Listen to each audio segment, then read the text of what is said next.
hear him going, "Ooh, and I, Heather was telling me afterwards, he couldn't hear what we were saying, like what I had said. Right. So like he leans over, he's like, "What did he say?" And somebody told him, and he was pissed. Aw. Yeah. Yeah, it's like, yeah, get back to work, slacker. Right, I'm sure you felt bad about it. Yeah, I'm sure he felt guilty for about 5 seconds, especially after, he hit me in the fucking chest with a golf ball, like right in the Devil's logo. It's like, whatever, he got his payback. Did any of it actually hurt getting the balls hit at you?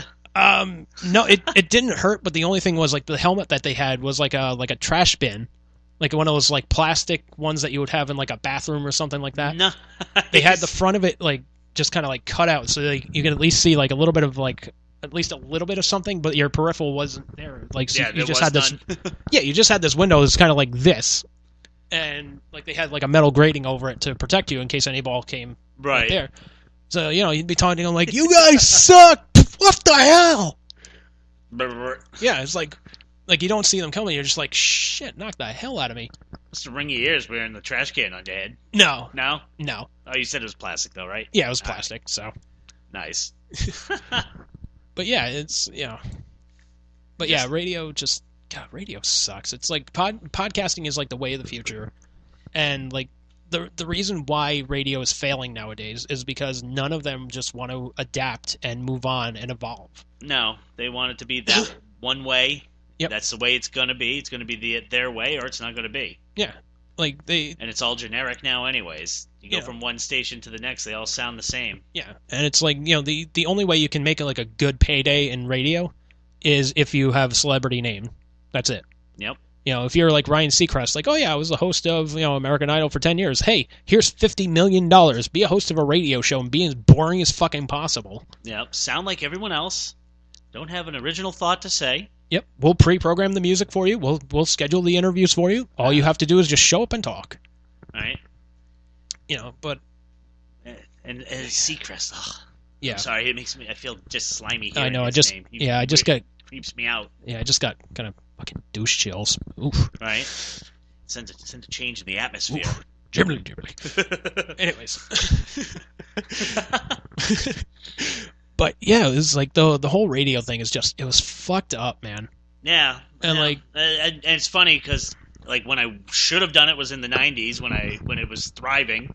Yeah. When I would have probably had a blast and been able to get away with things before everything got ultra PC, where I probably would have failed because of that anyways. Yeah, I mean, it's not even like a matter of like being PC or not PC. It's, whatever. Corporate radio does that, but that's what it comes down to is corporate radio. They're saying like, okay, you can only play these songs. If you're running short on time, you need another song. Here's this list of songs you can play. Here's a list of artists you can't play. Here's this and this and this. Guaranteed to make sure that you hate your favorite song within 6 months.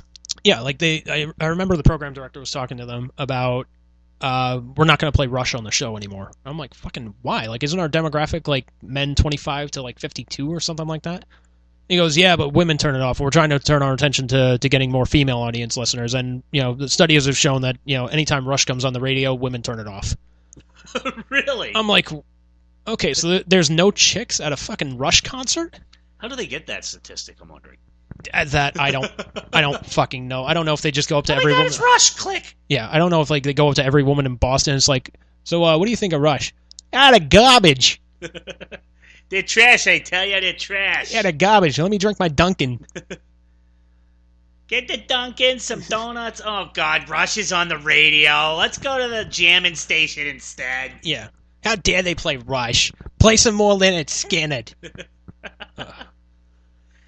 I feel strange even defending Rush because I am not a Rush fan, but it's the principle that I don't like. So yeah, I dig Rush and I hate the fucking principle of it too. But it's so fucked up because like, I'm trying to remember what my next point was. They were just talking with like, the program director was talking about like, oh, we're doing these studies and whatnot. Like they brought in a focus group for like 20 people. And then, like, a week later, we started playing, like, Nirvana and Pearl Jam on ZLX, and it's like, wow. All right. So, I get it. Classic rock should be rock that stands the test of time. It's over 20 years old. Yeah, it's scarily fits the profile. Yeah. But, they are afraid to change with the fucking end times. But, like, adding those songs in there, I was like, okay, what really separates us from, like, AAF now? Right. And there was fucking nothing. Well, no, AAF will still play the occasional new song. No, that's true. Yeah. Radio, that's another thing, man. Like, they don't want any new song, like, played at all.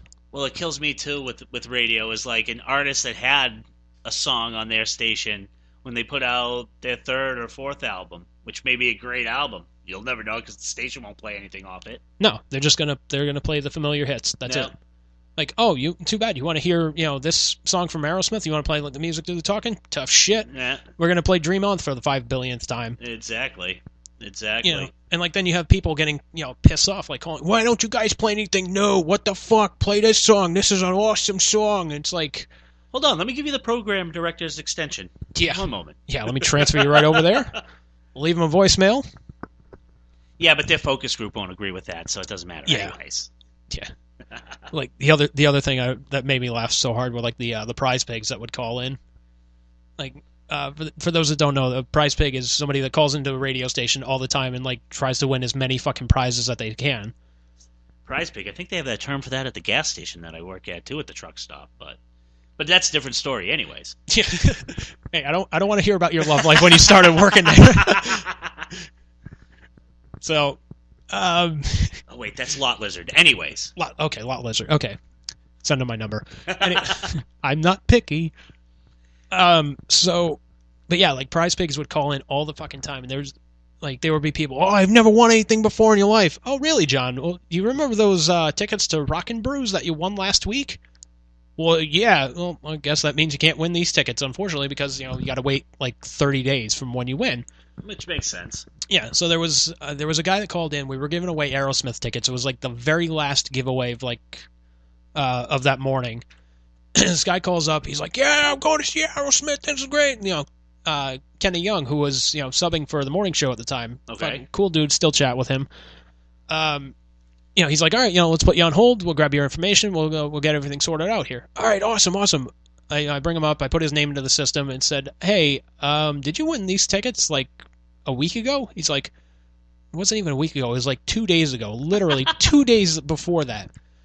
And he goes, "Oh yeah, I won those, but can I trade those in?" It's like, well, no, you get these tickets because you won these, so we have to give them away to the next person. Well, that's not fair. I just told my buddy he's gonna go see Aerosmith with me. I was like, dude, you won tickets for this other thing. You can't trade them in. It's like my hands are tied on this one. It's gonna be picturing this guy just anxiously sitting there with his radio. Oh god, I'm gonna win this time. I'm gonna win this time. I'm gonna win this one too. Dude, there were three. Oh god, there were four consistent callers that I remember. And I talked to a buddy of mine who interned over at AAF and worked with the Hillman Morning Show for a while, and I was like, dude, do you get these people calling? He's like, oh fuck yeah, all the time. I was like, oh shit. There was a Jethro Tull guy who he would call in. Apparently, his name was Arthur or something like that. Which sounds like a Jethro Tull fan, oddly enough. Yeah, but he would call in and be like, I'm not exaggerating what the voice was. You got any CDs here? I'm like, oh, it's this guy again. So he's like, I want you to make a request.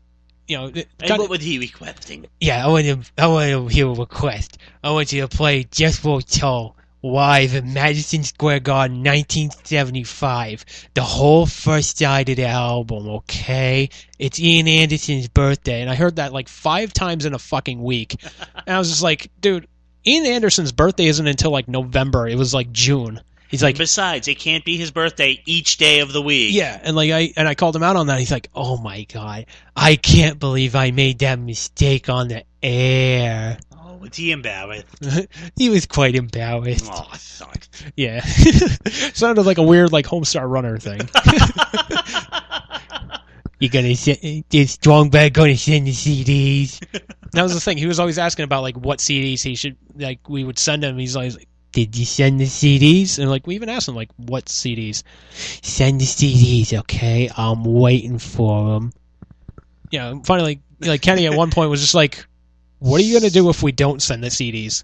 Click. I'll see you there. Just picture him standing at the glass door with a knife, just scraping on the glass.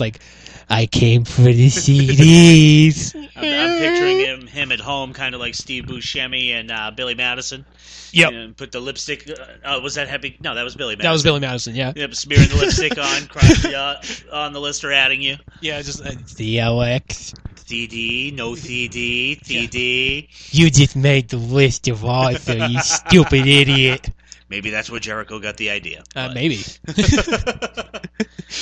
But yeah, like there was that one. There was this old lady from Melrose. Like, holy shit, dude! Like, it was actually kind of fun to like fuck around with some of these people sometimes. Oh, like, I'm sure it's got to be. Well, that's what got you through the day sometimes. You build an odd rapport with them, I'm sure, too. Oh yeah, like eventually that I convinced her that Slipknot had quit and that my name was Timmy. Nice. And she's like, why did he leave? Oh, he got fired. Did she like Timmy better, or did she like Slip? Oh, she kept asking about, like, oh, how's Slipknot doing? Like, he got fired like 6 months ago.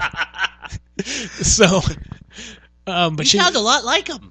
Yeah, I was like, oh yeah, people tell me that around here. They're saying like we're like vocal twins or something like that. So I never met the prick though. Yeah, I was like, all I know is he came in here screaming something about alien abductions, and they just escorted him out. So yeah, but she was like, this is before Braden had his first kid. Like she called in one night. Braden was doing like the overnight board hopping and whatnot, and like he's looking over at Kenny to like just like make some kind of noise to like get him off the phone, because it's like, oh, how you doing? Oh, that's great. Blah, blah, blah. So Kenny starts making this noise like a crow, like and she goes, oh, is that a baby in the background? So Braden, like, quick thinking, he's like, oh yeah, that's Braden Jr. Dude, she started sending him fucking baby clothes. Fantastic. Were they homemade? No, like I think they were like store-bought and shit. And like, yeah, I know it sounds bad to like, fuck around with somebody like to the point that they're sending in gifts, but it's like this is somebody who's like mentally deranged, needed some fucking medication and whatnot. And you were their outlet. Yeah, exactly. Like, if anybody wants to learn about how crazy people are, like, I'm talking like really mentally just like fuck nut buggery. Like, answer the phones at a fucking radio station for an hour and see what happens. There was also this other guy. I'm trying to remember. Oh fuck. The guys called him Retard Bill. I'm intrigued. Do tell. As was I when I first heard the name. So this guy was like 50 or 60 years old, and he would just call in asking about where his wife Sarah was. Like, oh, is Sarah there?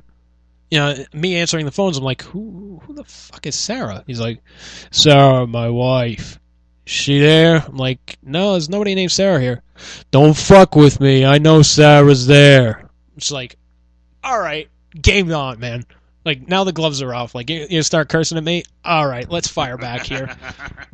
So at one point, he calls back and whatnot. He's like, is Sarah there? I recognize him immediately. I'm like, yeah, hang on a second. I just got to pull this cock out of her mouth.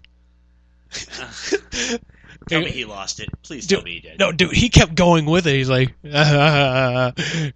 tell Sarah I want to fuck her in the ass. I just lost it. I was like, fuck it, dude, you win.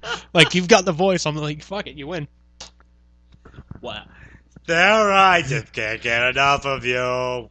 And like, wow. Like at one point, I was like drawing like cartoons like during free time at the station and whatnot. So I drew a cartoon of him, and the guys are like, yeah, that doesn't look like him at all. I was like, you've seen him?